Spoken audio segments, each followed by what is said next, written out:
Comment ont fait les bébés? Pourquoi mon corps change? Alors que leurs enfants grandissent, Anne-Cécile et Guillaume peinent à trouver les mots justes pour répondre aux questions de leur aîné. Ils décident donc de lui proposer de participer à Grandir et aimer, des séances organisées par les associations familiales catholiques. Alors nous, on se posait des questions, en fait c'est surtout les enfants qui se posaient des questions, surtout l'aîné en fait, mais depuis assez petit. Et en fait, ce qu'on se disait avec mon mari, c'est qu'on n'avait pas vraiment d'éléments de réponse. En tout cas, on n'avait pas un vocabulaire adapté. On se sentait un petit peu démunis. Ils voyaient que leur corps changeait. Ils nous posaient des questions sur la transmission de la vie. On aimerait qu'ils aient à la fois un vocabulaire qui soit adapté à leur âge, mais que ce soit rattaché en fait à la finalité aussi du corps, et donc à la vie. Le dernier à avoir participé à Grandir et aimer, c'est Vianney, qui a apprécié de pouvoir parler simplement du corps. On est 10 et on est assis autour d'une table et on regarde les affiches. Les professeurs, ils prennent des affiches, ils les montrent et ils lisent un texte où après il y a un questionnaire où il faut répondre, où il y a des questions sur le corps et la vie. On m'a appris d'autres choses sur le corps et que je ne savais pas. Et ils m'ont expliqué comment ne plus avoir peur et comment ils ont répondu à mes questions et c'est allé beaucoup. Moi, je les ai sentis déjà joyeux, en fait, je les ai vus joyeux. En sortant de ces séances, j'ai vu qu'ils avaient un grand sourire. Et donc, ça, c'est déjà énorme. Et puis, je les ai sentis apaisés et rassurés. Ça, c'est assez fort, en fait, de pouvoir vivre encore ce qu'on a à vivre, son enfance, en étant apaisé et rassuré, et surtout en sachant, en ayant les repères en fait pour aborder la puberté. Des séances que le grand frère Maxence avait suivies il y a 5 ans. Avec le recul, il constate que cela lui a permis de vivre l'adolescence et la puberté avec plus de sérénité et d'en parler plus simplement avec sa famille et ses amis. Après, ça n'a jamais été un sujet tabou dans la famille. J'ai un peu une avance sur les autres pour ça. Et je n'ai peut-être pas forcément eu quelque chose tout de suite. Mais je me suis rendu compte des années plus tard que ça m'a quand même préparé à ça. Quand on a commencé à parler un petit peu de ces sujets-là, avant qu'ils assistent aux séances Grandir et aimer, on sentait beaucoup de réserve en fait en eux. Ils étaient réservés, hyper, peut-être même un peu mal à l'aise, ou ils pensaient que c'était un sujet sale ou un sujet... Voilà. Et nous, notre objectif, c'était vraiment qu'ils aient ce beau message sur l'amour en fait.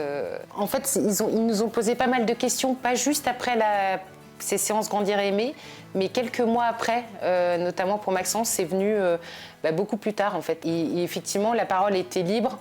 On sent qu'il n'y a pas de tabou, voilà, sur le sujet. Parler de la relation sexuelle, c'est pas toujours facile, mais sachez que les enfants sont, pour eux, ils n'ont pas toutes ces connotations négatives qu'un adulte peut avoir.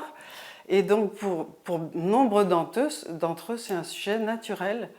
Et donc, il faut venir tôt. Plus on vient tôt dans l'enfance, eh bien, plus c'est facile de parler de ce sujet. Cet accompagnement Grandir et aimer s'adresse, en fait, nous formons les adultes à parler des réalités de la vie, du développement aussi de la psychologie, donc bien sûr anatomie, physiologie. Les personnes repartent avec tout un kit pour animer les séances auprès des enfants.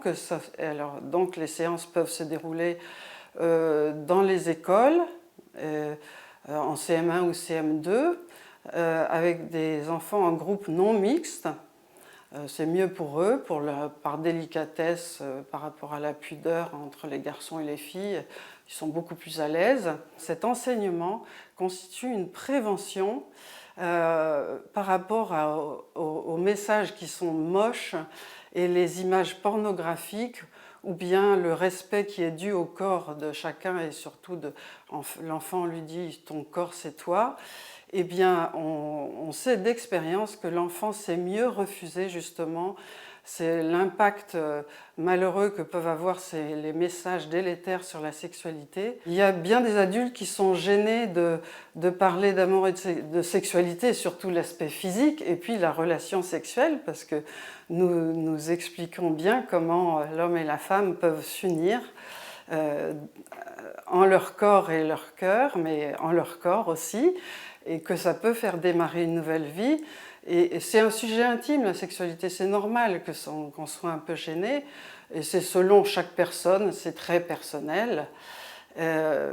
Donc voilà, d'ailleurs on peut conseiller de prendre un livre ensemble, par exemple Lucas et Léa, et le lire ensemble avec son enfant. Nous avons écrit ce livre pour cela, pour aider les parents à aborder le sujet. Ça met une petite distance de prendre le livre. Enfant ou adulte, on recherche l'amour tout au long de sa vie. Et ces séances Grandir et aimer l'aident à développer cette capacité à aimer et à se forger un idéal sur la qualité relationnelle qu'il voudra vivre plus tard. Enfin, c'est ce que l'on souhaite, c'est de leur indiquer un chemin de bonheur, un idéal assez fort sur l'amour qu'on leur souhaite de vivre un jour.